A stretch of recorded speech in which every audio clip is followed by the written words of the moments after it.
Maraming salamat sa Team Lazuri. Maraming salamat po since day one. Kaya lalo na kay Ma'am Jonah po na na napakasipag mag-reply. Kahit hating gabi na, nag-reply pa din. Na talagang napaka-asikaso, napaka-maalaga nila talaga. At hindi kanila papabayaan. I-remind kanila ng mga dapat nyong ihanda. At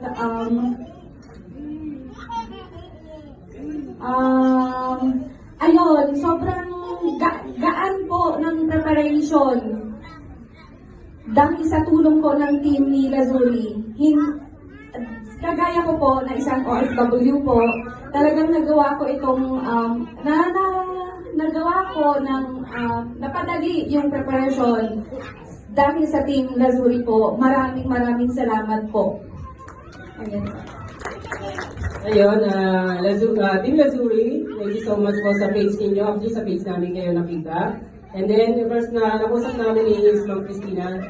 And yes, of course, another that pinasa kami sa team niya, which is si Ma'am Jonah na yung naging kausap namin regarding our wedding preparation. And thank you so much dahil hindi nyo kami iniwan.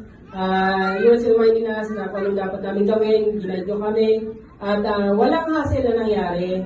Although, nato namin kami dalawa, pero as your part, wala. Sa amin dalawa, siyempre, daddy, ganito, mami, ganyan. So, sa amin, as a part namin. Pero sa inyo, from Ma'am Christina, to Ma'am Jonah, another. And sa lahat ng inyo, sa inyo po kami kasi sino lahat. Basta lahat ng buo ng Team Lazuri, mabuhay po kayo at maraming salamat po.